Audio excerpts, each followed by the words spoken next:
Have you ever canoed down a babbling brook? No, but I have cried at a Taco Bell. Oh, same thing.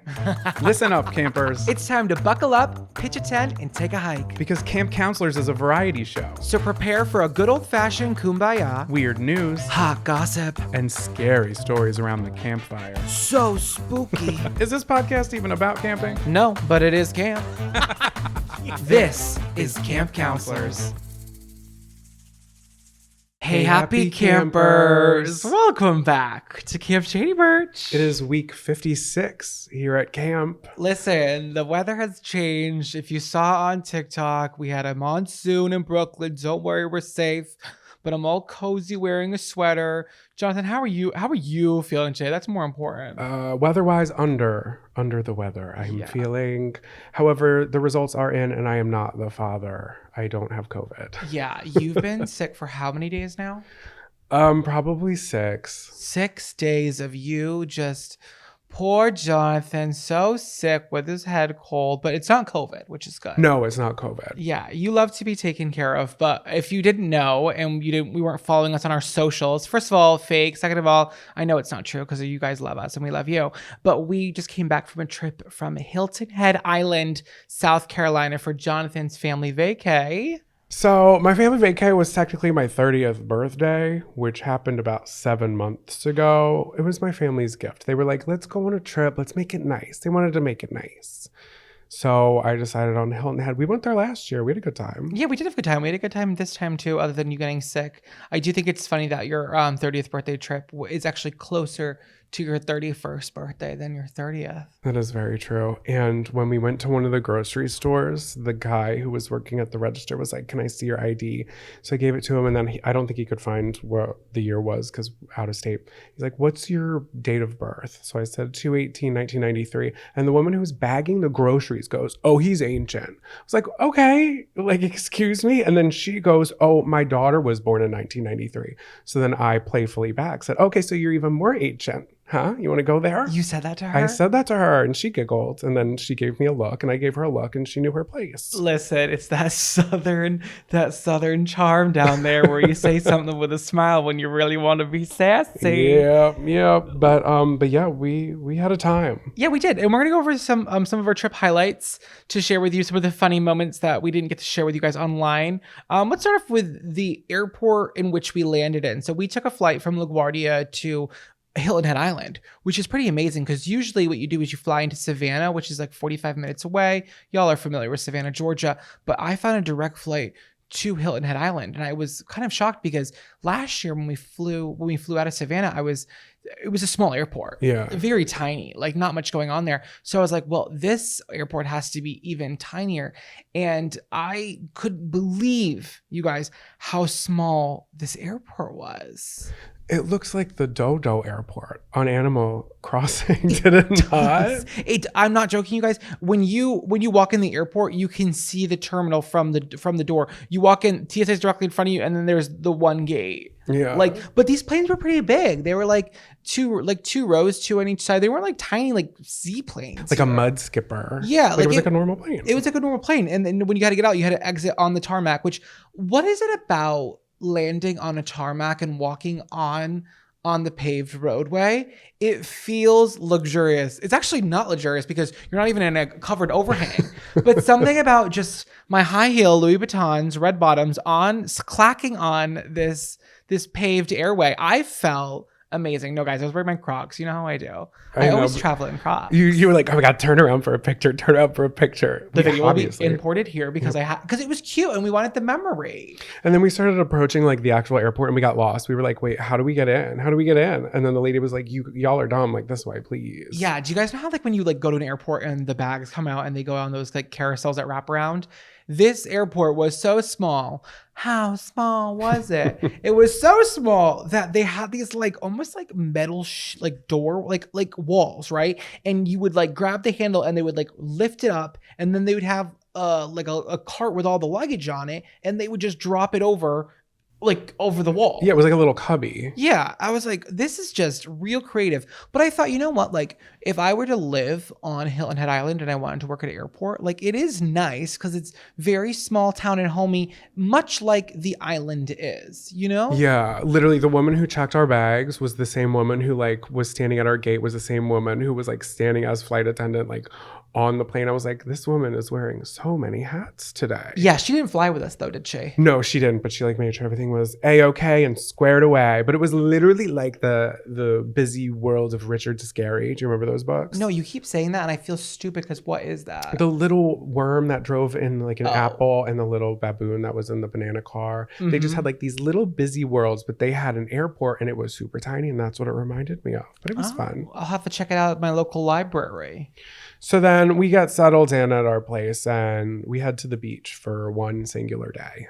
Yeah, well, we were only there for a couple days and then it started to rain and then you got sick. But we did have one solid beach day and it was good. I got some color. What did you think about the beach? So it was a windy day and I just feel very unrelaxed. Is that a word? Unrelaxed on a windy day. Uncomfortable. Not Stressed? relaxed. Stressed. I was stressed. What stresses you out about a windy day at the beach? The fact that like at Oh, yeah. any given moment, somebody's umbrella can catch wind. It comes up out of that little sucker and pummels me, impales me even, or worse, my umbrella will get picked up because my brother was screwing it in the ground. I was like, I don't think it's in there enough. And then the whole time I'm sitting there and like, sure, it's in there tight enough, but it's like rocking back and forth. And the whole time I'm uncomfortable and I'm sweating, not because of the sun, but because in my head, all I can see is my umbrella being lifted out and impaling somebody. And then that, you know, scarring so many people for the rest of their lives. And that is not a crazy thought because the people who were in front of us had a shabumi. Is that what it is? A shabumi? I've only seen canopy? them on vacation with you guys. It's like a canopy that has like air. I don't know, guys. Yeah, Look it up. it's like it's a big canopy thing, and theirs snapped because of the wind. Has anyone ever died on record, not in a Final Destination? Leave that at the door, please.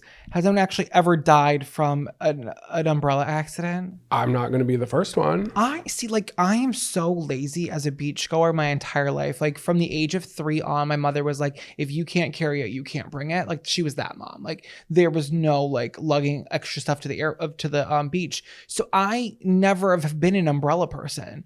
Yeah. So I've never had that fear of one of them being launched into my sternum. Skin cancer will get you. You should be an umbrella person. I should be, but I know. I love to pretend that I care about my skin, but the minute the sun comes out, I'm like, well, what's a little color gonna hurt me? You know, I want a little bit of strawberry kiss skin and I want to feel something. God, I kept my shirt on. My tits were covered, okay? Yeah, we didn't go in. I just wasn't feeling comfortable in my body that day. Oh. It's okay. I'm working on it, you guys. But the beach was gorgeous there. So it's like they're really known for their sea turtles. Like that's their big thing in Hilton Head Island. Like there's no street lights. Everything's like dark at night because like God forbid the turtles can't see and they go into traffic. I know, like use a GPS. Yeah, for an island that's known for their turtles. Why was I seeing plastic straws? Hilton Head, my God. that's like your thing, and I saw plastic straws some places. Slander. No, Hilton Head Island is really gorgeous. It's definitely built for the turtles and it's built for the golfers. If you're into golfing, it would be amazing for you. I'm not a golfer, but I could see myself getting into it at some point because I look really good in pastels, and I also like the idea of drinking and like just lounging in the grass. And you love one in a hole. Or a hole in one, I rather. do love to slap one in the hole. So I would be really good at that. But the beach was amazing. One of the great things about this beach trip, you guys, they had at the rental was one of those beach wagons. Yeah. Are y'all familiar with those? They're almost like a little beach buggy and you put everything in it and they have these big tires. And this is something that my mom could have benefited from raising children, you know, because instead of having the 3-year-old carrying all of his goddamn belongings on a mile stretch of the beach, you could have thrown everything in a wagon that compresses to the size of a little box. I honestly, wagon culture, we need to bring it back. Maybe it's just because like we don't have kids, but wagons are so convenient. Did I feel silly pulling it around? Yes. Did I give a fuck? Absolutely not. No, even the people in New York that walk around those little like buggies, those little wagons. Yeah. I think it's genius. I kind of want one. And for a long time, they kind of got the vibe of like, oh, that's an old person. That's giving elderly. That's giving someone that needs help and with their weight. It's like, no, they're caring about their back. Yeah. They found a way to just lug things around easier. And this is perfect for the beach. So if you don't have a beach wagon, guys, might suggest getting that for next beach summer because this is kind of our beach wrap up, you guys. Yeah, and that's true too because it was very fall here and we were like in summer mode. It was. So after we went to the beach, we went up to this like tiki bar at the top of like the beach over there. Gorgeous drinks, gorgeous sun, whatever. But there was something on the menu that I want to share that I feel like I'm super behind on, that everyone's gonna be like, okay, like shut the fuck up, Zach. Like we've already had these. But for the first time ever, that I really sat down and I enjoyed frozen grapes. Whoa. You guys, those are knocking my tits off. These were amazing. What a delicious little treat. I feel like when eating normal grapes, it's like a one and done. You pick one, you pop it in your mouth, and you chew once. But with frozen grapes, you can make 2 or 3 bites out of that one. I know. And also, it's just like, there's something about that texture. Like, I'm an ice chewer. Okay. Confession. I could sit down with a bowl of crushed ice with a spoon and just go to town. I like that sensation. I don't care if my teeth hurt after. I'm enjoying it. This was something that was giving ice cream, sweet treat vibes, but it's fruit. And some people are like, oh, like don't have fruit at night because it's so much sugar. It's like, shut the fuck up. Because if I'm eating fruit at night, like I've already won, okay? Because I could be over there eating a Twix bar, okay? I could be eating a drumstick ice cream cone. If I'm eating fruit at night, that's a natural sugar. Get off my jock, bitch. I'm not doing this. So I think later, Do people say that? Yeah, well, I think I just like have like eating issues. Like I'm always trying to lose weight because I'm always like not where I love to be. And that's just like an honest observation about myself. Like I'm never happy with my body. So I'm constantly thinking like, okay, what is a way to like sneak healthy sweet treats? Like, you know me, like I'm addicted to sugar. Yeah. So this was like a really fun way for me to be like, wow, I could make these at home. And I think the reason why I wasn't was because every time I see them on Pinterest, they're always the green grapes. And I don't love a green grape. And that's what I was going to say. When I was growing up, that's what I would have is the white grapes. Yeah. They're kind of sour. I like them. If I want a sour fruit, I'm going to go Granny. I'm going to slap down a good Granny Smith. But for a grape, I want something on the sweeter side. And I was really enjoying those. And this is a lot of conversation about something that came out when you were a child that I clearly just discovered.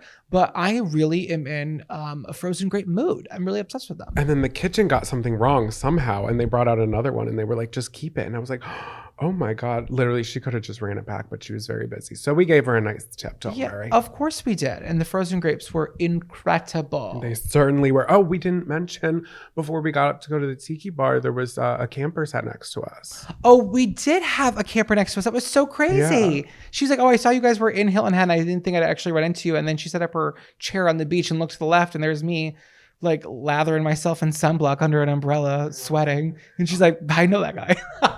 I'm like putting castor oil in my belly button, like just looking at the sun. Like, hello. That was awesome. We love meeting a camper in the wild. Okay, so then the next day. Yeah. This was when I woke up and I had a little tickle in my throat. And I was like, okay, I'm not feeling amazing. You did. And all I wanted to do was continue to work out because I was on like a really good Peloton high. And I was like, Hilton Head is known for their bike riding, you guys. So I was like, let's rent bikes and do the 22-mile loop around the island, which sounds crazy, right? Let's say 22 miles is really not because the elevation in Hilton Head is non-existent. So it's like, I don't know, cruising on a bike trail. So it's really like long, but it's not, I don't think it's strenuous by any means, especially for a Peloton experienced biker like myself. Yeah, and the trails were flat like my ass. Well, your ass is, I would never ever say that you have a flat ass.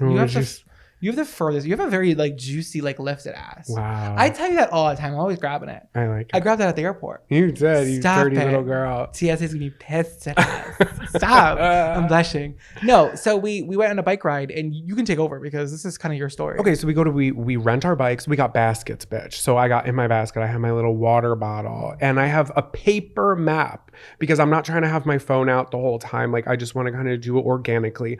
I'm like I am terrible at directions. We've talked about it on this podcast 100 times. We're going to talk about it 101 times. I just can't figure out north, south, east, and west. Never eat soggy waffles.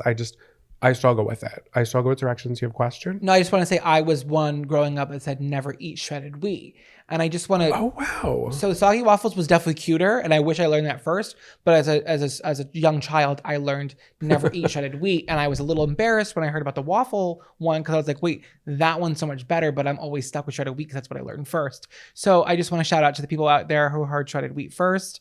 We didn't get what we should have got, but we got what we got. You got. Wait, I love that. If you're listening to this somewhere, you can comment. Like, just let us know what else, like if anybody else was using anything different. Because I did never eat soggy worms. because a third grade teacher when I was in elementary school made a song about it, and he would play his acoustic guitar. Oh, And he that guy made like, sound cool. yeah, he would make little CDs and little cassette tapes and send everybody home with them. His name was Mr. P, and I never had him, but like he sang for the whole school. Anyway, so I had never eat soggy worms, and when I said it out loud once, and like when I switched schools, they were like, "That's weird. It's waffles." I still say it in my head. Do you say it when you're trying to figure out directions? I think I just know it at this point, but it comes right back to me, you know? Oh, okay. So anyway, I'm prepared. Like we said before, never eat soggy waffles. I have my paper map, like straight up Jonestown settlement, Jamestown, not Jonestown. Very different history. Whoa, that got dark really quickly. Sorry. So we're pedaling and things are going great at first. Yeah, I was vibing. And honestly, at certain points, I was thinking that I was going too fast for you, your brother, and your father.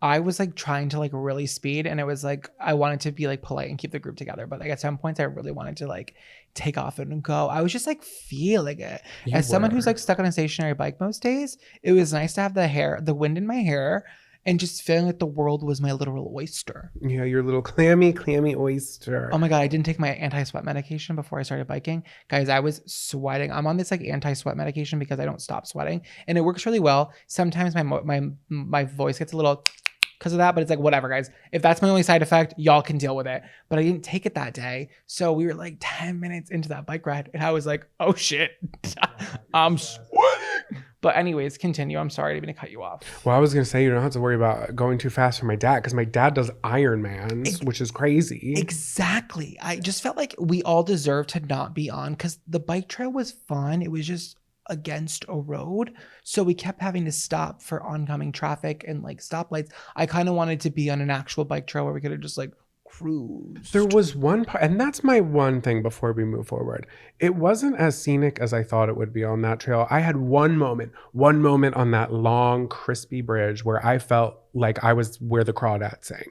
Yeah, there was one crispy bridge, you guys, and we call it crispy because it was a wooden bridge and it felt like it was is it disrepair? Is that the word? Unrepair. I don't think it's that one. I don't know. We're not sure. We need a grammatical person behind the camera at all times to be like, that's not how you say that.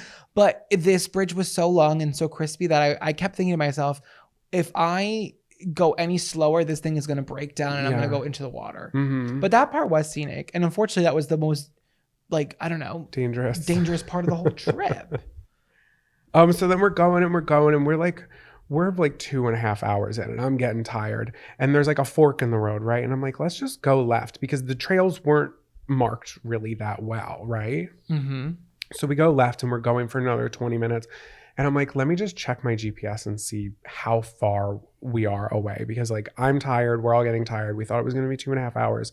We're about 3 hours in at this point. So I check my GPS and I don't know how I knocked us so far off trail, but we weren't even on the trail anymore. We went backwards in a different direction instead of completing the loop. So then we kind of like looped backwards in a different way to where we kind of were from the beginning. Yeah, that was my bad. It was okay. Like at that point, I was just so happy to be out and active because I felt like the day before I ate so terribly that I was okay. I felt bad for everybody else because I knew you weren't feeling great. Your brother like his back was acting up a little bit, and I just thought like, damn, like we're really overcommitting here on this 22-mile loop. Yeah, I was like, I was thinking about getting helivacked out of there. I was thinking about every possibility that I could just end up home as fast as possible. Because that was when I was like, I really don't feel good. And then my friend who was trying to get into the house with the cat, the key wasn't working. I was like, oh my God, this is just like, of course. I couldn't stand it and I was tired and I was cranky and I was bitchy and I was bratty. And for that, I'm sorry. Yeah, you need to always eat before we do anything physical. 100%. Yeah, you don't love strenuous physical stuff. I think I really just get hangry. And when I'm doing strenuous activities, such as going on a 22-mile bike ride that then turned into an almost 30-mile bike ride, my bad. This had some commonality to a couple episodes, though, when we were climbing Beacon. Okay, I did eat before that one, too. I just think you get a little frustrated. I get a little frustrated, I get a little flustered, and I think I just get mad at the world. I know, you were fine. We got through it, guys, 26 miles. And then at that point, Jonathan's body was so run down that his sickness really took over his entire body. Yeah, it was bad. From there on, you've been really sick since. I know. So then what else did we do? Oh, that's not going to stop us from having a good time at the bar. Yeah, because I think the only thing that can cure you when you're really under the weather is just alcohol, because it will kind of mask your inhibition. No, it will, because it's like your body doesn't even know how to process it. So it's like, well, if I'm sick, might as well be drunk and sick. Like, Yeah, and then the why hangover not? hits you tenfold. Yeah, well, But you're right. you were so sleepy and so like out of it most days. But then when I got a couple drinks in you, there was a glimmer of my old Jonathan back. That's what my whole family said. They were like, wow, we thought you just snapped completely out of it. I was like, no, I just couldn't feel anything but happy. Yeah, and then after we did some day drinking the next day, we did do some drunk gift shopping. God, how fun is that? It is the best thing to do on vacation, guys. If you're ever looking for an activity, have a couple drinks and then go to one of the cheesiest gift shops wherever your vacation takes you, because there's always that one store that's selling, I don't know, nameplates and seashells and like it's smelly and it's like, wait, why do they have these sexy ornaments of mermaids / firefighters everywhere? Like it's just creepy stuff, but like get a little drunk, walk in there. That's entertainment. Yes, we were definitely the loudest people in there. We were having a giggle fest. Oh my God, because everything was so funny and cheeky and stupid and overpriced. And I spent $100 there. I did. I spent $106. Oh, we have that thing we should have hung on the wall for today. Oh, the chunky dump one? Well, if you saw my video on Instagram, you already saw that sign, but I spent $100 there. I don't even regret it. Yeah, honestly, if you want a good time, have a rum runner and then go buy yourself a puka shell anklet. You know what sucks, you guys, though? Guess what happened? We went to this place and they sell like, you know those places that sell gemstones, turquoise, amethyst. You know what I'm talking about? Like those, like, what are they called? Like the witchy Lapis stores. lazuli. Lapis lazuli. Like they're selling like a gemstone. gemstone stores. So they always have a lot of those bracelets and they're in big woven baskets and they're always like 3 for $5, get the magnetic rock. You know what I'm talking about. So I go to put on this volcanic rock bracelet. It could have been an anklet. I'm not even sure. I put it over my wrist. I'm drunk. Let's be honest here. Let's set the scene. The entire thing snaps. Rocks flying everywhere. Oh, a And- witch's nightmare. yeah, they were literal balls too. And the store was packed. And I'm like running around chasing these balls like, I don't know, like a beer pong table, trying to collect it all. And then I'm like, do I pay for it? What do I do? And Jonathan's like, don't worry about it. There's other broken ones in the basket. So I threw the beads in the basket and I ran away. And hey, honestly, you look in that basket and about half of them were broken from other people doing the same thing. It was dry rotted. Yeah, it was. What would you have done, you guys? Like, be honest with yourself. Would you have paid for it? Should I have paid for it? I feel really guilty, but at the same time, Jonathan really gaslighted me and told me that I didn't have to pay for it. Thank God, though. Maybe I was wrong, but I'm going to say it with my chest that they were definitely imported from China. They did not have Reiki done on them. They were hella overpriced. Was it the right thing to do? That's up for grabs. Yeah, we were in survival mode, you guys. We were drunk in a gift store. What else are we supposed to be doing? You want me to talk to the manager while I'm like 3 sheets to the wind? Like, I am so sorry, but the bracelet, it was like that clear plastic elastic. Yeah, the clear yeah, plastic. and it was dry rotted, so it wasn't good to begin with. Maybe they should talk to their supplier. You were really sweet. You made me feel really good because I was really stressed, and you were like, "Do not panic." Exactly. Yeah, no, satanic panic in the crystal shop. Drinking and going to the gift store can have its pros and its cons. Just be strapped in and ready for the roller coaster because there's ups and there's downs, but there's always a memory included. Oh, that's beautiful. Well, before we end our conversation about Hill and Head Island, it would behoove us to not give you some hot spots to check out if you've ever been interested in visiting. We do love it there, so thank you so much to your parents for including me on your family vacation. Thanks, Mom and Dad. It was a ball as always. And Hilton Head is a great place. It's also really close to Savannah, so you can make a 2-for-1 vacation. But some of our favorite places, I like the quarter deck in Harbortown. Yeah, that was a really cool place. Every room that they walked us through, we were gagging. We were like, ooh, wow. Yeah, a fantastic restaurant on the water. So it's in this area of the island that you have to pay $9 to drive into, which is like, okay, stop it. But then you actually pay for it and you get there and you're like, wait, I see it because it is really nice. What is it? SaltySeaPines.org? Seapines.org is what they call that area. The Tiki Bar at Caligny Beach. We love it. We were there twice. It's where I got the frozen grapes. Check it out. One Hot Mama's for barbecue. I should have worn my shirt. So One Hot Mama's, you guys, is like my family loves that place. One time we went within the span of a week. We went 4 times, and the owner of that restaurant came out and like sat with us and was like, hey, we see you've been here 4 times and we just want to like thank you for your patronage. And I was like, I want to thank you for this cornbread. I don't even eat barbecue. Yeah, it is fantastic. Their jalapeno cornbread, their brisket, their mac and cheese. Oh my God. And then Jonathan had to buy the merch. You know how he is, you guys. He cannot go anywhere without buying and supporting the local merch. Yeah, maybe in the next segment I'll be wearing it if you're watching it on YouTube. Oh, that's fun. Yeah, maybe I'll do a that. little costume change. Oh, fine. It's literally right there. I might as well. Yeah. And then last but not least, I want to highlight this little cafe. I couldn't tell you the name, but there was a man performing oldies hits at 9 a.m. on a Saturday. I went to get my coffee. I was hungover. It was Sunday. And I walked to this cafe with Jonathan, and he is in a full suit at 9 a.m. doing crowd work amongst people who are hungover drinking their coffee at a cafe. He's literally walking around the outdoor courtyard with his microphone doing crowd work. I couldn't believe it. With his little keyboard playing the oldies and singing songs a cappella. He sounded It was great. incredible. And I said, who is this man? What is his story? I want to see him on an HBO special. I do. Carolina Coffee and Crumb.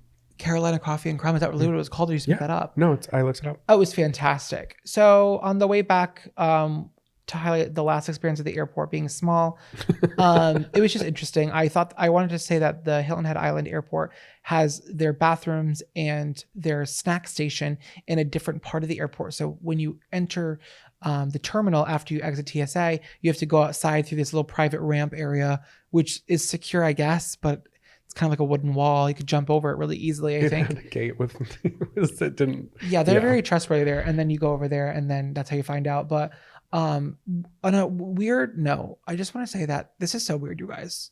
I don't know where to put this in the episode, and I don't even know if I should share this, but like I feel like I need to share this. We were flying back from Hilton Head Island to LaGuardia, passing Manhattan, and halfway through the flight, you know me, I'm so nosy, I can't help myself. I'm constantly staring at what everyone else is doing on their phones. And this woman in front of me, she is watching a 9/11 documentary flying into New York. Isn't that just so weird? There are things you should avoid watching on a flight. Sex scenes, try to keep them to a minimum. Yeah, you know? and they always pop up, so it's not your fault, you guys. Horror movies where people are just being beheaded for no reason, just try to keep it to a minimum.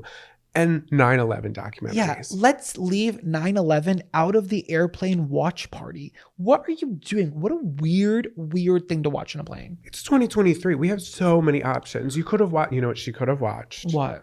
Lilo and Stitch. She could have. On a lighter note, there was a little girl behind us. She was probably like 12 or whatever, and she was coming with her mom, and I kept hearing them talk, and it was her first time in New York City, and she brought her American Girl doll, and they were going to go to the American Girl doll store, and she was just so excited, and she was like, I cannot believe she's in New York, and I never let people cut in front of me to exit the plane before me, but she was just like bubbling over, and I felt something in my little Grinch heart to let her go because she had to get off the plane. She was just so excited. And I was like, oh, you guys can go. And I just like love to see the excitement of flying to New York for the first time. I think it was cool.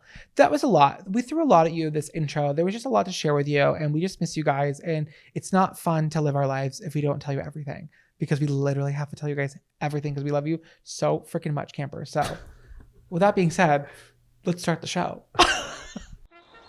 Attention campers, please meet at the old flagpole under the tall pine for morning announcements. Welcome back to Morning Announcements, campers. This is the part of the show where we share news articles with you that you might have missed that we just think you need to know.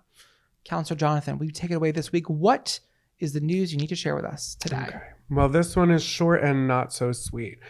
No, is it negative? Well, I'll let you be the judge of that, but I'm going to omit the title till the end. You love doing that. Well, sometimes they give it away in the title, but that's like the point of clickability. So it's like, I get it, but I'm annoyed by it, you know? Okay, well then don't read the title. Get us into it. Okay, this article is coming from thenationalnews.com. So thank you so much, thenationalnews.com, a proud non-sponsor of this episode.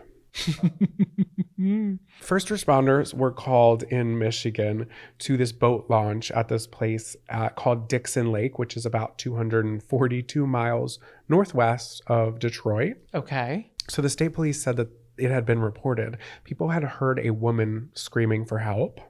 Okay. And this woman was trapped at the bottom of an outhouse. Oh, no. Did she fall in? So If you guys, let's just talk about the anatomy of an outhouse really quick. A toilet is there, and then there's like a huge drop. Like sometimes it's 12 feet, like a 12-foot drop to the bottom of this nasty puddle that ends up having to get emptied. And it's kind of like a small like room down there. So you're pooping into a room.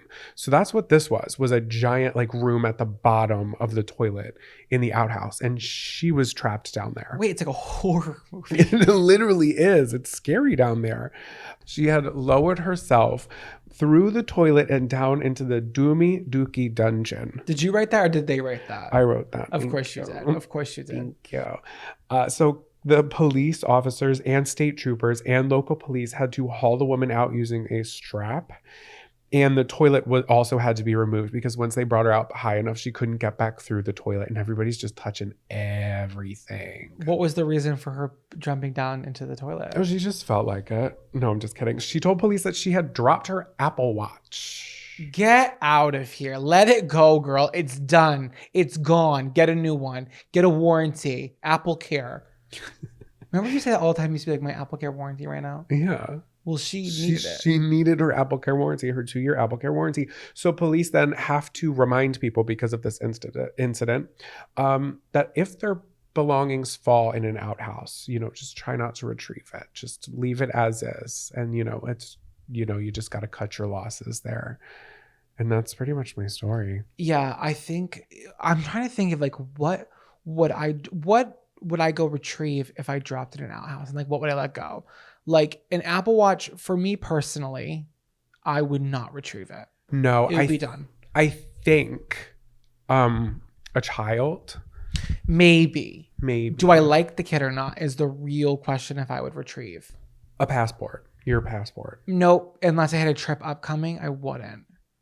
Yeah, I don't really think there's anything I would be jumping in there for. I don't know. I'm really racking my head, you guys, and I cannot think of anything that is like a loved one, maybe, but they can be saved, right? Like that's different. We're not talking about people because obviously we're going to retrieve a human being, right? But it's like an actual item is what we're asking here, and I can't think of anything. Me neither. And if you're like that desperate for it, just get like you're at a boating launch. Somebody has to have what is that called? A fishing rod. Yeah. Also, too, I don't know why she would do that and think that she was able to get out of it. Like, I could maybe calling for help, getting some boots on that ground here, right? A team with a flashlight or something.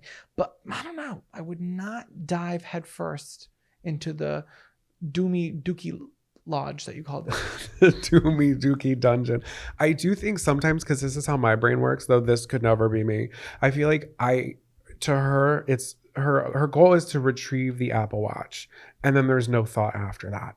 So and it's covered in shit. It's covered in shit, caked in shit. And she's like, "Don't worry, I closed my rings." She closed her rings trying to get the hell out of there. She's like, open workout. Here we go. Okay, wait. The worst part of it was in the article they did say the woman was unidentified because she was so embarrassed. Good for her. Good for her for being like, you cannot print my name. I don't blame her. Who is this woman? However, what? They did not say if she got her watch or not, but I'm leaning on that she probably didn't get it back. I think she did. How deep are these things? They're pretty deep. And the police report, the guy said she was in the quote unquote muck. She was covered in muck. Yeah, but I think if she got down there, I think she probably I'm praying for this woman to do all that and to not even get the Lavender Apple Watch Series 4. Yeah, what was it? It better have been like a newer one. Yeah, maybe something was on the watch. Nudes. Yeah, but honestly, Apple Watches die so fast. It's like, it's gonna die. Did you have a passcode on there? You need to put a passcode on there, Yeah, well, we'll never know because she won't come out publicly, but maybe we'll get the book deal in 3 years. Yeah, what would they call it? Dookie Dungeon? No, because it has to have something with the watch in it as well. Time after time. Oh, yeah. Well, no, that's just a double time.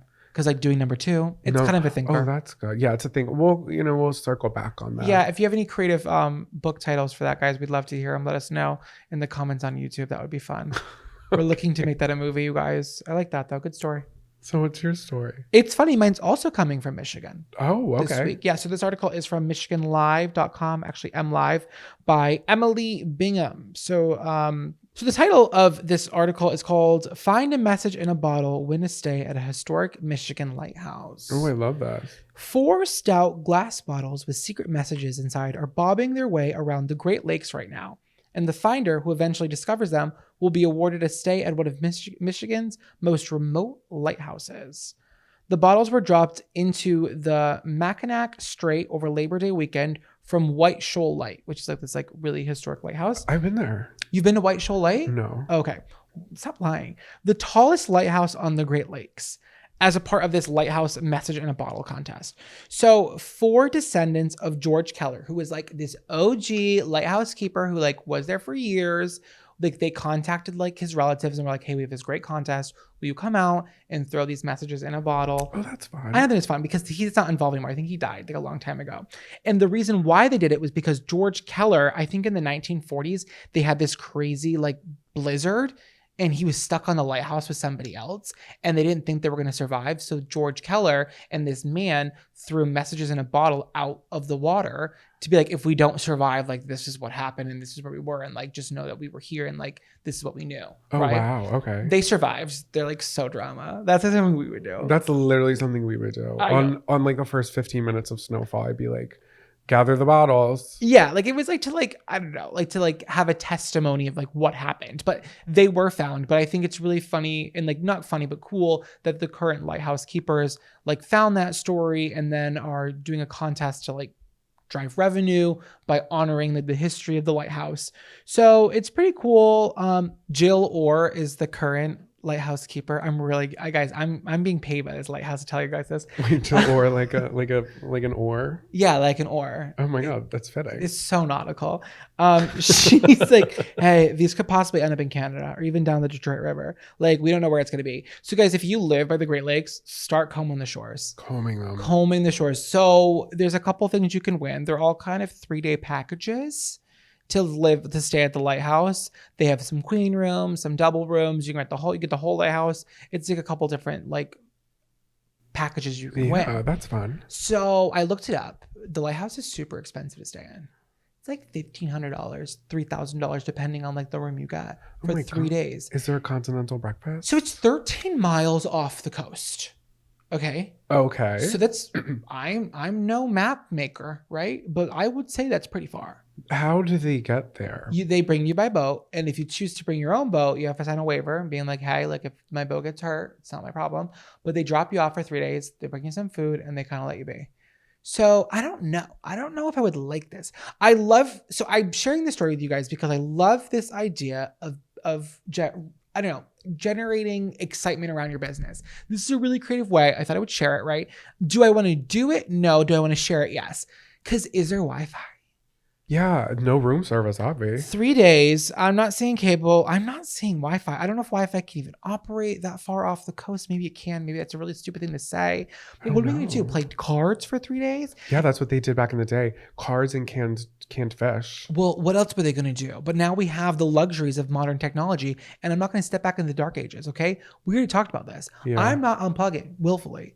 But some people really love that. They really love that. So if you guys are interested in staying for free in a lighthouse 13 miles off the coast of Michigan, I suggest taking a trip to the Great Lakes and just combing the shores. Wow. And you know what? I don't want to hear it about, oh, they're just throwing trash into the water. Shut up. Are you using a plastic cup today? Did you use a straw today? Did you use a napkin that's not a hanky that you can't just rewash? You're part of the problem too. This is fun here, okay? You're using a glass straw right now. I'm using a glass straw, so don't come at me, bitch. Exactly. Love the passion there. Thank you. We'll post the picture of the bottle on YouTube and on the Instagram. The bottles are really cute. Mm-hmm. Like they really sourced some Michaels-esque, Pinterest-esque embossed glass stout bottles. Like they're really, like if you were to find that, like what a joy just to find the bottle and then to win the prize. If I found the bottle organically, I would definitely do it, right? Because you kind of have to like, that's a prophecy. We don't get enough prophecies nowadays So when a prophecy presents itself to you, you must fulfill the prophecy. Well, guys, let us know if you find a bottle. You're welcome. And don't be poop diving for the Apple Watch. Grab your bug juice and bear spray, campers. It's time to pack it up and take a hike. Welcome back to Take a Hike, the part of the show where we bitch a little and we tell something to take a hike. So I'm going to go first, as per usual. So my take hike goes out to parents who love the attention they get from others because of their kids. Explain, please. Okay, so this goes back to when you and I were at the airport in LaGuardia, New York City, and there were these two kids who were excited as hell, and they were hopped up on Pop-Tarts and probably like Disney Fast Passes, and they're running around screaming throughout LaGuardia, and the parents are just like, these kids are so crazy, but they're saying it to us, and we're shrugging, and we're like, yeah, I mean, like, the kids are being kids. They're so kooky and crazy. Yep. So then 20 minutes later, the same girl's riding her luggage, like Tokyo drifting all over Terminal C, and almost hits you. Yeah. Because she's so hyped up. And the dad's like, oh my God, sorry again. These crazy kids. And we're like, that's like, hey, the kids are being kids, but this guy's just loving the fact that these kids are being rambunctious and he gets to chat with everybody. Yeah, it's like, it's weird behavior because kids are going to be kids, but the parents who like make it about themselves and think that it's like entertainment hour, like your kid's being annoying and I'm being gracious about it because I'm an adult and I'm not going to bitch about a child having fun, but you're adding a layer to it that doesn't need to be said. Like you need to shut up because now I'm more annoyed that you're even talking about it. Like let it go. Right, 100%. And let me be clear that I'm not telling the kid to take a hike. No, because the kid's just being a kid, but the guy who's like, what was the next thing? Okay, so then we sit down and the kid says in a completely normal tone, like, Dad, can I have something to eat? And then loud enough for the entire terminal to hear. He's like, something to eat? You just had a cake pop and an espresso martini and a Peppa Pig in a blanket. Like, shut up. Yeah, and then we're getting on the plane, the same family, you guys. You can see where this one's going. And they had the uncle there too. And the little girl, once again, very normal question, like, oh, is Uncle Stan sitting over there? And then the dad's like, loud enough for the entire plane to hear. Well, I think Uncle Stan's gonna need a break from you two crazy kids. Give him some shut-eye over there. It's like, I don't care about your life or your family. You chose to have those kids. Good on you. But like, don't include me in the family activity right now because it's irritating. Like, this isn't Full House. I'm not on the studio. Like, oh, clap, clap, clap, clap, clap. Shut up. Shut up. Literally. And that's like so much. Like sometimes people get a little too excited about their families or like just their lives in general. It's like, make a podcast, babe. Grow an audience because then people will listen to you. You know what I mean? Like you can't make people listen to you because you're just being loud. And like, he's just eyes scanning the entire plane for anybody to look up. Hey, that guy gets it. You get it. You got kids? Like, he gets it. Big guy over there. He gets it. He got kids. It's like, oh God. My God. And the wife was kind of like that too. Yeah. They were like a duo, those two. They were. And the kids literally were not very annoying. They were just being kids. Yeah, the parents like, were so annoying. I know that the daughter and the mom have matching astrology like earrings, Oh my and God. that the daughter doesn't because she wasn't into it at that time. She's a Virgo. Why do I know that much about you? Because you're shouting your life to get like the attention of other people to like join in. It's like, Yeah. It was just weird. And I feel like we're really being cunts right now. We are But, being like, cunts because you and me get a little tipsy and in the back of an Uber and we're putting on a performance of a lifetime. Like that Uber driver doesn't even know that he's getting like a free live podcast of us just saying the dumbest shit. Like we are those people that we internalize and hate. I know, but you know, I have a friend, should I name drop, who does this too? Yes. Kira, you do this. She's gonna kill me when she hears this. Kira does this too. She'll say things loud enough for like if a bartender comes over and she'll say something like silly or out of pocket, like kind of pining for them to look over. She does that sometimes too. I do. I hate it. It's so annoying. Like stop. Like I'm guilty of it. When I'm feeling like crazy and silly. You do it. Yeah, you did it the other day and it was something so funny. Well, listen, anyone can do this, right? We were just annoyed with these people because it was 7 a.m. a stand-up routine. Like they just really couldn't stop. It was too We're much. being so rude right now, but like whatever. Yeah, whatever. This is a segment where we can be CUNTY. Yeah, this is the part of the show where we can be rude. Yeah, this is the part of the show where we bitch a little. We've already said it. You already know. You already know. All right. So what are you telling us, guy? You know what's annoying to me? When you go out to eat with somebody and then they want to split food with you and they're like, oh, we should split a couple things.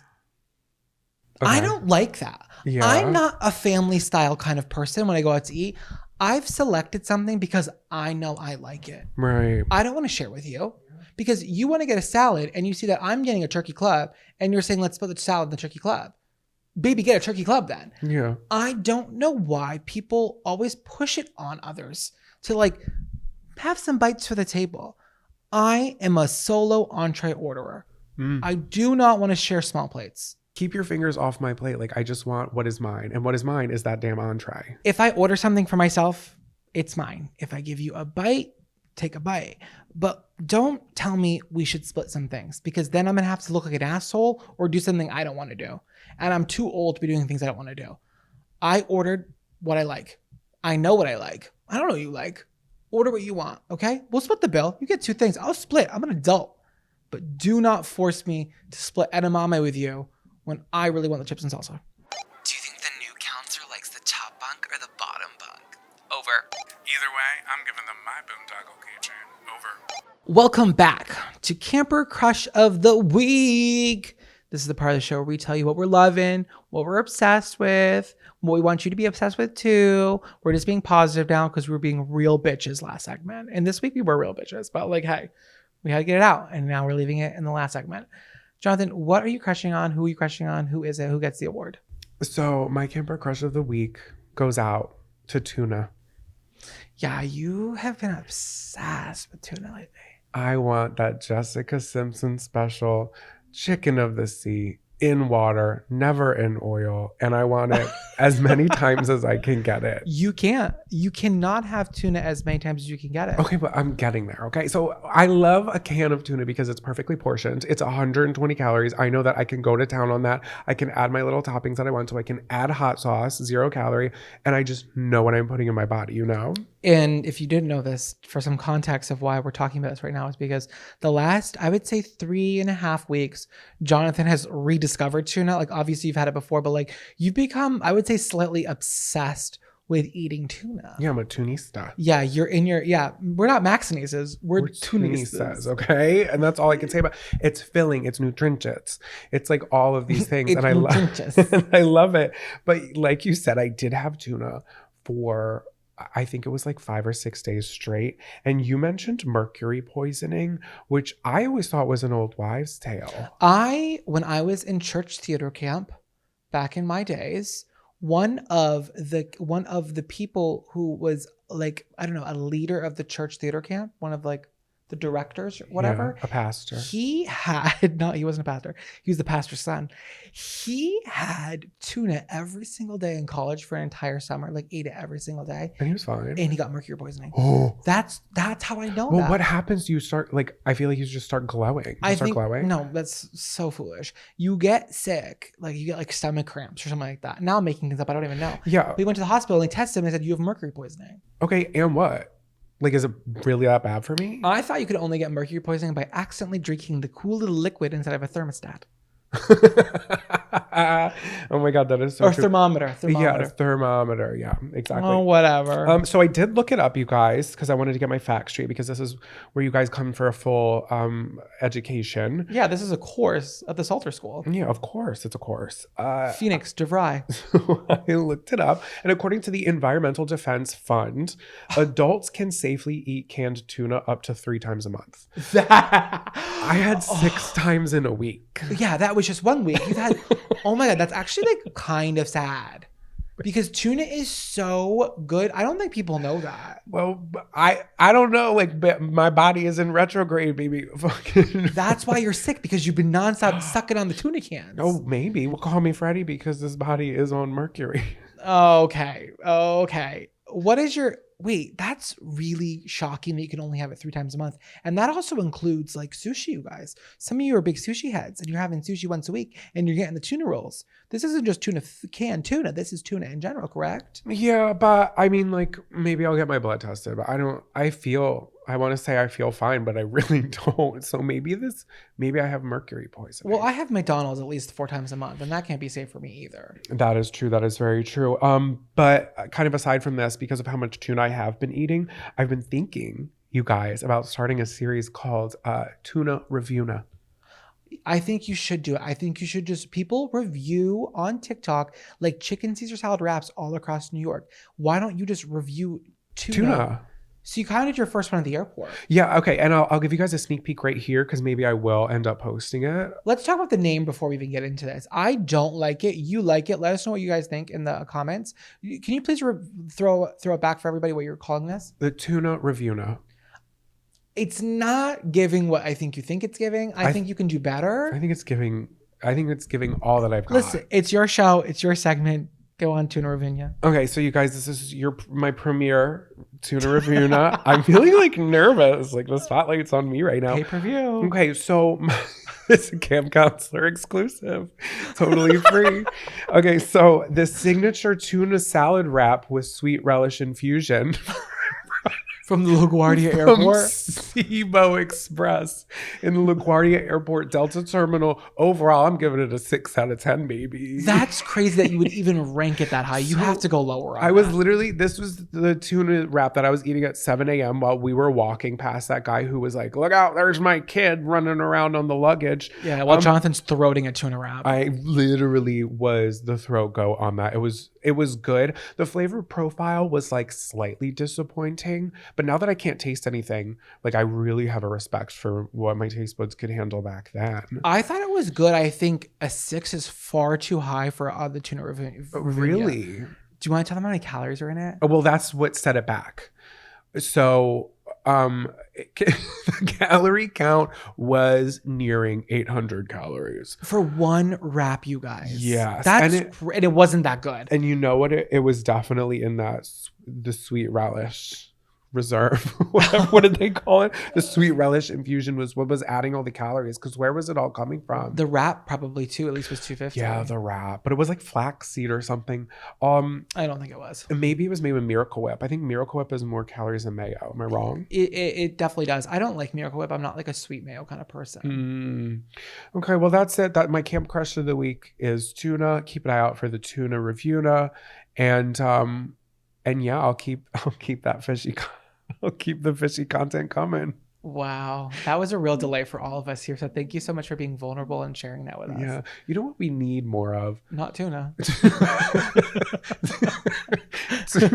Tuna vending machines, like a chilled vending I'm going to machine. stop you while you're ahead. Well, no, because hold Well, on now. No, hold on now. Because what about those the starfish tuna, which is not my favorite, but I will enjoy. Starkist. Thank you. They have the packets. It's like the one a day Centrium. I don't know what they call it. Multivitamin packets. Yeah. So you can packet. put those in a chilled machine and then have it for lunch. I don't think they're even chilled in the store. I don't think they need to be chilled. Oh, well, I mean, they're more delightful chilled. I put all my cans of tuna when in storage. They're being stored in the refrigerator because when I'm ready, it's chilly and it's good to go. Wow. Well, thank you for sharing all of this. You've had a lot of tuna on the mind. I'm fucking out of breath. I think maybe this is contributed to, maybe this is early onset mercury poisoning. Maybe that's why you've been sick all week. Maybe. Guys, am I okay? I don't know. Okay, so what are you crushing on? Speaking of tuna, Oh God. my crush of the week is the Golden Bachelor. Wow. Have you guys been watching the Golden Bachelor? I don't actually watch The Bachelor ever. I've never ever seen The Bachelor. It's not like my kind of show. But when these promos were coming out for the Golden Bachelor, I was so intrigued. So if you've been living under a rock and you missed it, this year's Bachelor is 72. His name is Jerry Turner, and this is all about finding love in the sunset of your life. That was dark. handsome. That was. Oh my God, is that what they say? I don't know. I don't know if I In said the sunset of your life? I don't know if I said that. Why would you say that? What else would it be? Oh God! I'm sorry. Before the last grain of sand runs out on your well, that's even of worse. life. We're not going to talk about it, but this is really charming, you guys, and it's got my crush of the week stamp of approval because I don't know. I feel like we don't in popular media see enough of people in this age range, which in this show specifically, it's 60 to 70 ish. Like finding love and just being silly and being fun and kind of being sexy and just letting the freak flag fly about.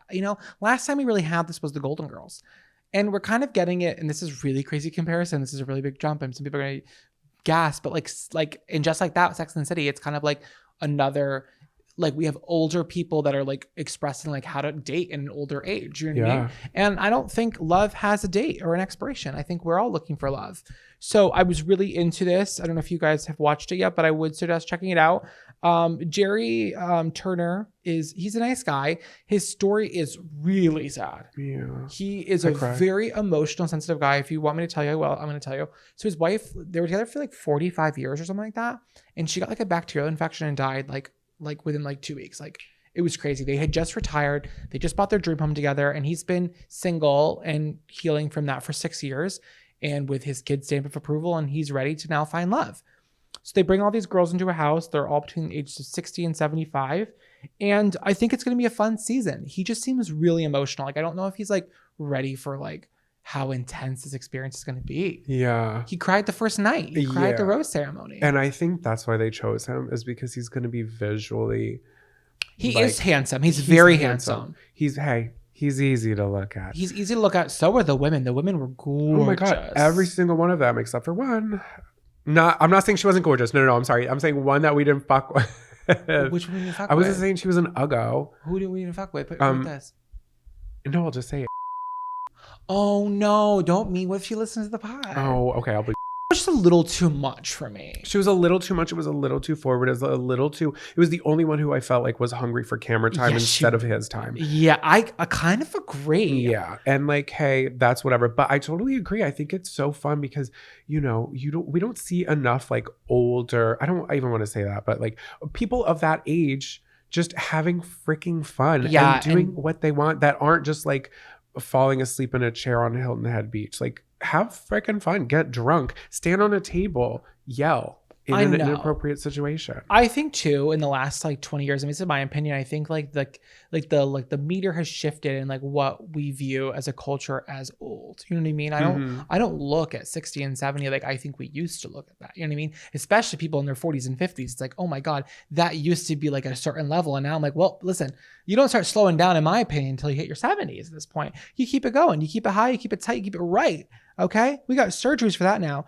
But I think you guys should watch it. I think it's really fun. I do want to list a couple women that I think are going to do well. Okay. Just on record, so that if it comes out and I'm right, I want to know that I'm right. Okay. Number one, Faith. Faith. Faith was the first girl to get the first impression rose. And this is my first time watching Bachelor, you guys. So like, if you've never watched it before, try it, because I didn't watch it either. So she got the first rose out of anybody because of the best first impression.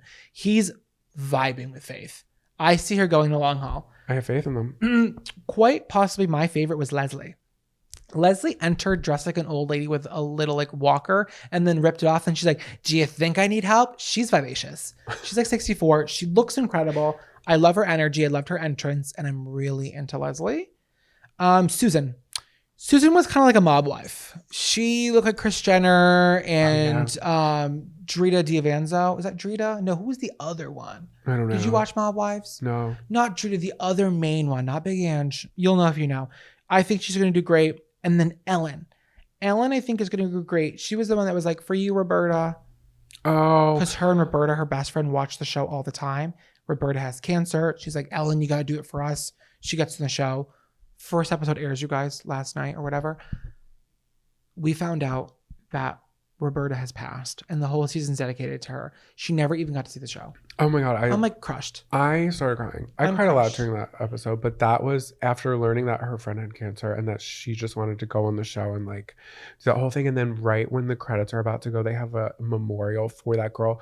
Like in the first episode, she didn't even get to see the episode. She never got to see it. You guys, okay, life is short. Do something today that's fun. Buy yourself a trinket. Buy a keychain if it makes you smile. And I love it, like their friendship. She was like, we love this show. You're single. He's hot. Like, go do this. And at her age, I think she was like in her early 60s. She's like, whatever. I'm just going to go do it. So I really have a sweet spot for Ellen. And then Teresa. They had a really good connection episode 1, but based on the promo, I don't think she's going to win. And I'm scared that Teresa's heart is going to break. She got that kiss. Do you remember when she wrote that note from her daughter? Yeah. I feel like Teresa's in heavy for this guy. It's the first time she kissed a man in a long time. Yeah. And I'm really nervous that she's going to get her heart broken. And I can't watch it. I'm going to be really upset. It is going to be upsetting. But that's the name of the game. Not everyone's going to win. Now, what days a week does this come out? Thursday nights. And it really, the fall TV schedule right now it's becoming quite challenging. I have so many shows. I had like no shows all summer, and now all of my shows are hitting the Oh exact yeah, same can time. we go through the list? Oh wait, I have to watch RuPaul's Drag Race UK. I have to Obviously. watch Great British Baking Show. I now have to watch The Golden Bachelor. Potomac is coming back. New York is wrapping up. Like there's 5 shows right there. Sister Wives, how could I forget? And I have to physically clock in and do a recap on my Instagram story. No one's paying me, but people expect it from me, and I have to do it every single week. That's 6 shows a week that I have to keep up with. And my sister wants me to start Survivor. I don't know if I can do it. I don't know if I have the capacity to do it. It's a lot. But listen, just people die in different countries. Mm. People are starving, Mm. and this is my cross to bear. So I think I can handle it. I think you can handle it too. So watch The Golden Bachelor and watch your tuna intake. What song's been stuck in your head all week? Welcome to Camp Songs. Welcome back to Camp Songs. These are the songs that have been stuck in our head all week that we want to share with you. Jonathan needs another minute to rest his vocal cords. I'm on vocal rest. You're really guys. doing a good job. You're really powering through. I was a little stressed this morning that we weren't going to be able to get this done today, but I feel like the show has been good energy. I'm really proud of you for clocking in and showing up Thank for you. not only me, but for our gorgeous camp You community. guys, you always show up for us every week, so it's the least I can do. Wait, that gave me chills because you guys really do show up for us every single week. And we You love really that. do, So seriously. thank you. Okay, so I'm going to go first. My song of the week is Norman fucking Rockwell by Lana Del Rey. Love it. So this song is this album, right? Because this song is the title of the album as well. Norman fucking Rockwell. This is the album I listened to on every plane ride in the last like 3 years since it came out. I'm obsessed with it. There's something about it that inspires me. It feels witchy to me. I don't know. It like heals me. It makes me cry. I love everything about this album. My favorite song of all time came off this album, but this is the way the album starts. And when it starts off with these like violin strings. And when those first piano chords hit, I like lose it. It's just like I'm like sucked into this album so much. And you guys know I love Lana, but this I think is one of her best songs of all time. I will have to agree 100%. It's probably my second favorite song off of the album. This is how it starts, you guys.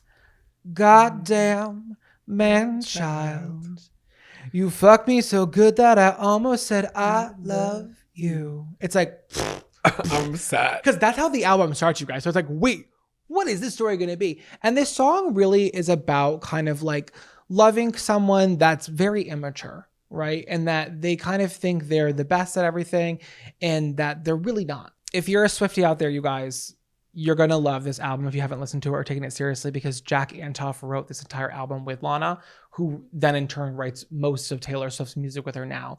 There's a lot of similarities for me. You know, I love Taylor Swift. If I had to pick between the both of them, it would be no competition, Lana all day long.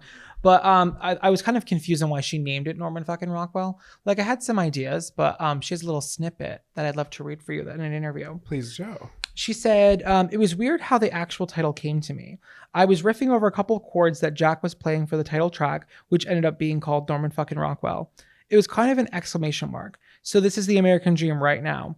This is where we're at. Norman fucking Rockwell. We're going to Mars and Trump is president. All right, me and Jack. We just joked around constantly about all the random headlines we were seeing that week. So it's a slight cultural reference, but it's not a cynical thing really. To me, it's hopeful to see everything as a little bit funnier. The chaos of the culture is interesting, and I'm hoping that there's room for there to be some movement and excitement within it.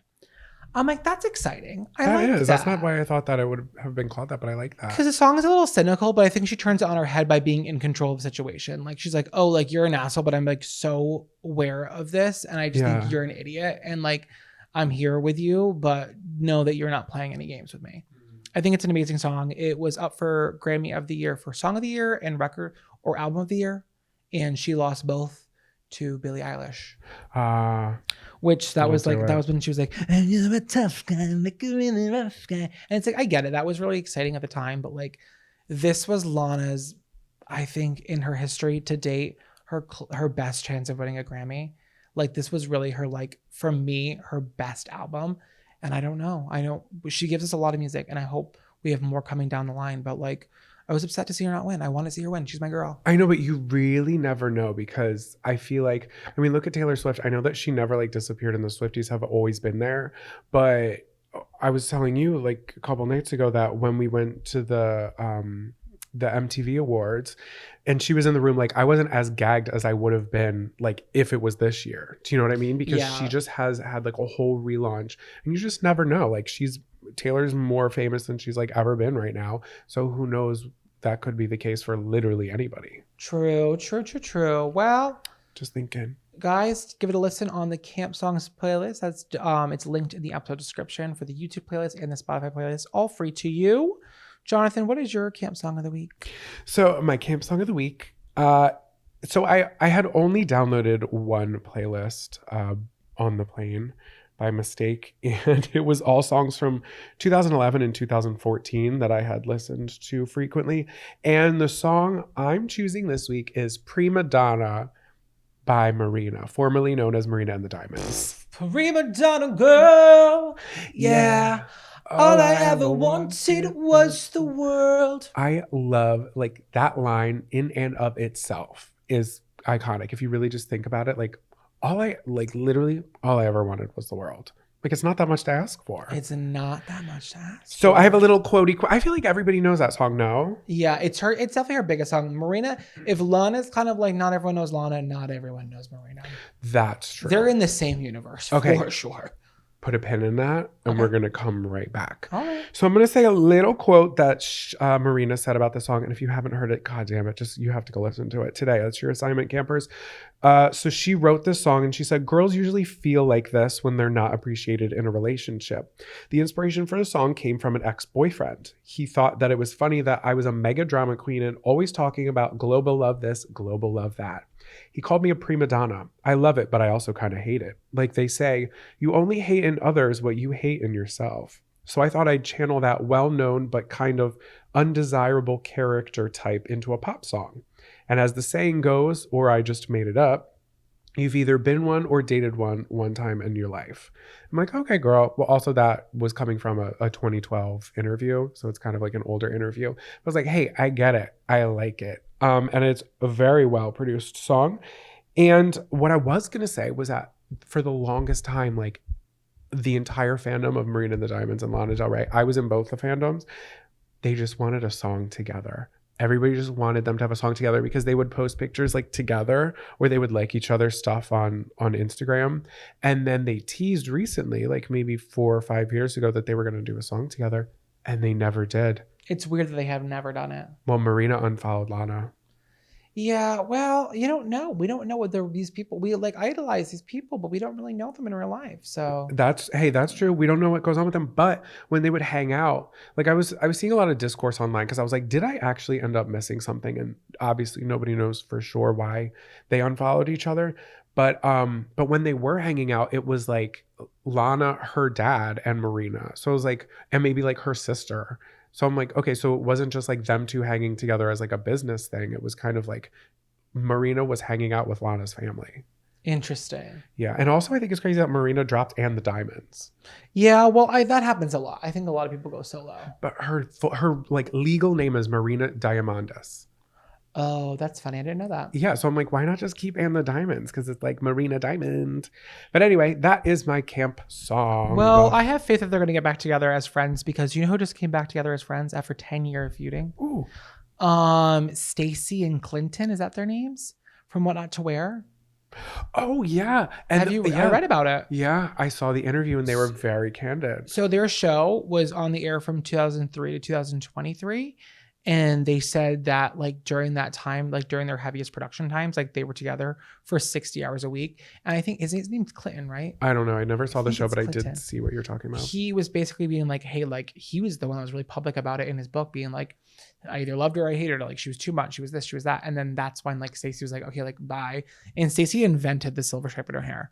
Stacey London invented the silver stripe in her hair. So like Clinton can never take that away from her. But they got together and they're like now like they're doing like a small tour, 10 cities. And I think it's so smart because we're in the wave of nostalgia.